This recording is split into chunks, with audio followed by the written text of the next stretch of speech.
Okay, this is James with tigersteethblades.com, and this is kind of our multi-sharpener who does oscillating blades, but we'll also do hole saw blades. And this is the shortened video of this hole saw blades. I have a longer one. I go more in depth if you want to watch it, but this one will be the quick one. And in this one, we'll be sharpening carbide, and I will show you real quickly sharpening steel, but we're going to start off with the carbide. This is the super thin diamond wheel. Diamond is really what you want to use for carbide.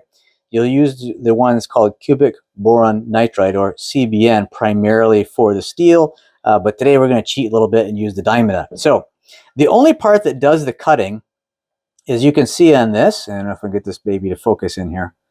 All right, so okay, see right there, that little area that's worn out, that's the only area that actually does the cutting, and it's the same on, this is a Diablo one. If we take a look, you can see where the paint's worn off. I bought these brand new just to be able to grind these to show, because I knew the paint would be on there. So the area right there is the carbide piece, but actually only the very top of that very top line is where all that cutting is happening. Okay, so let's go ahead and sharpen one of these. All we're going to do is come in here, find the angle so that it rests flat against it. We're going to just rub it on there a little bit. If you want, you can use a marker on there, and that way you can tell if you have sharpened it. But in general, you don't really necessarily have to, because it'll be bright, and you don't have to mark on this one. There's only 3 teeth on there. All right, so let's go ahead and get started.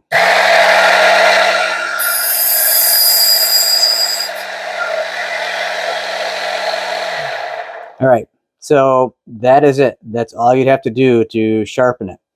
It's that quick. So just in a matter of seconds, you can sharpen this variety with carbide. So let's go over to this type. Diablo and others make them like this too, with a little carbide on there.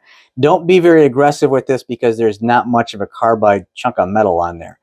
All right, so let's select one. We'll do this one because it's got some paint on it. We should be able to easily see where it's at. I'll find the angle a little bit first.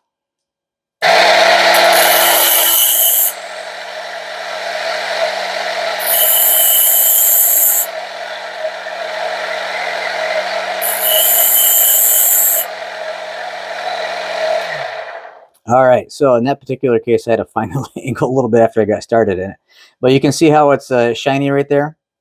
That is a brand new sharp edge on it. So this, what I'd recommend you do is, if you have some of these that are really used up initially, and you know that you don't mind, you were going to toss anyway, take a little time to get some practice on it. Practice, it won't take much practice, but I'd recommend getting some practice on it. And know that if you're going to buy this variety, that there's not a whole lot of carbide on there. So, you know, make really light touches on there to get the new edge on there. And if you start grinding into the steel in here, I don't know, I might lose focus. If you start grinding into the steel in here in this gully, you're fine. So just, you know, so long as you got some carbide left that you're still able to use as the cutting edge, you're fine. All right, so for a steel, normally we'd use CBN, but I'll use this since it's mounted in here. It's the same thing. All we're going to do is we're going to come in here and we're going to just hit this very top. See if you can find one that'd be easy. Now these are all have a bit of paint worn off. All right, we'll just pick one.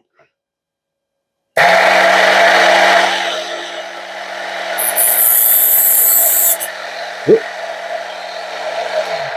It kind of slipped off on me, but at any rate, I don't know if you can see it very clearly, but you see that shiny tip on there?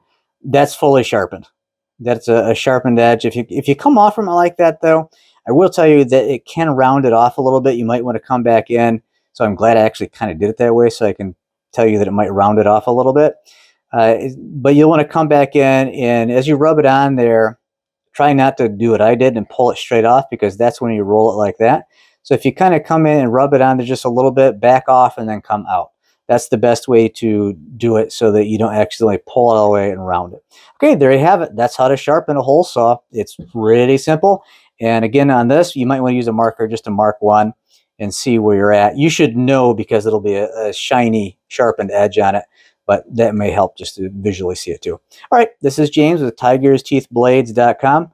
Go ahead and check out the multi-grinder here. I think you'll really appreciate just all the things it can do.